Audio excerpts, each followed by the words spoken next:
स्वामी, स्वामी, हमारे पुत्र को पुनः जीवित कर दीजिए।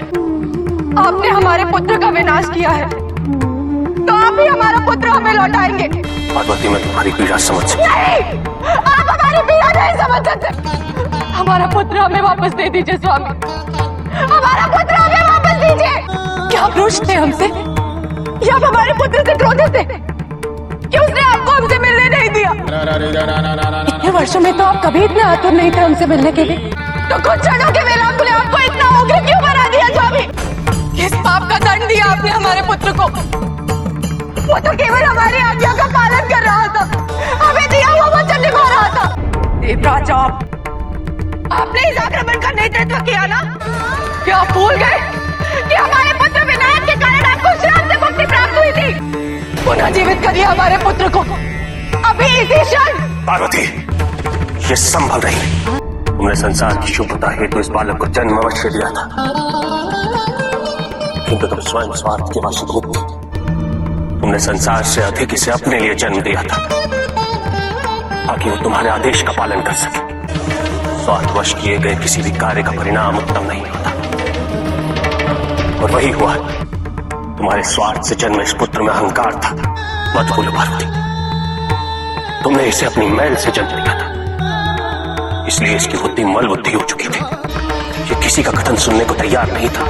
जो बालक अपनी माता के एक आदेश का पालन करने के लिए इतना विनाश करते, वो अपनी इच्छा, अपने स्वार्थ की पूर्ति के लिए क्या कुछ नहीं कर डालता इस संसार में। आपका कोई भी तर्क हमारे पुत्र की मृत्यु को उचित सिद्ध नहीं कर सकता।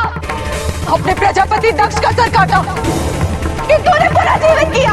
आपने सूर्य देव को मृत्यु दी, उन्हें भी पुनः जीवित किया, तो हमारा पुत्र विनायक पुनः जीवित क्यों नहीं हो सकता? संसार को प्रकाश प्रदान करने वाले सूर्य का वध मैंने नहीं किया। मैंने तो सूर्य देवता का अंत किया, जिसके अंदर अहंकार का अंधकार विद्यमान हो चुका था। अपने पद का दुरुपयोग किया, किंतु सूर्य के उस अंश का मैं अंत कर चुका हूं। सूर्य देव पुनः जीवन दान योग्य हो चुके हैं।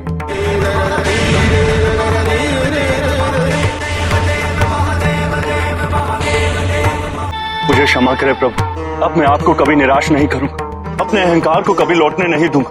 प्रभु, सूर्य से भी बड़ी भूल तो मुझसे हुई। मैंने बिना सोचे समझे आपको एक ऐसा शाप दे दी। अब क्या होगा प्रभु? कालांतर में आपका श्राप सच होगा ऋषि कश्यप। संसार का कल्याण भी अवश्य इसी में निहित है। तुम्हारी पीड़ा सही है पार्वती, किंतु केवल तुम्हारे मातृत्व की विजय हेतु मैं समस्त संसार की पराजय निर्धारित नहीं कर सकता। सृष्टि के विरुद्ध जाकर इस समस्त संसार के विनाश हेतु मैं विनायक को पुनः जीवित नहीं कर सकता। वो सृष्टि एक मां से उसकी संतान को छीनने का कारण बन जाए और सृष्टि का ही विनाश कर देंगे हम।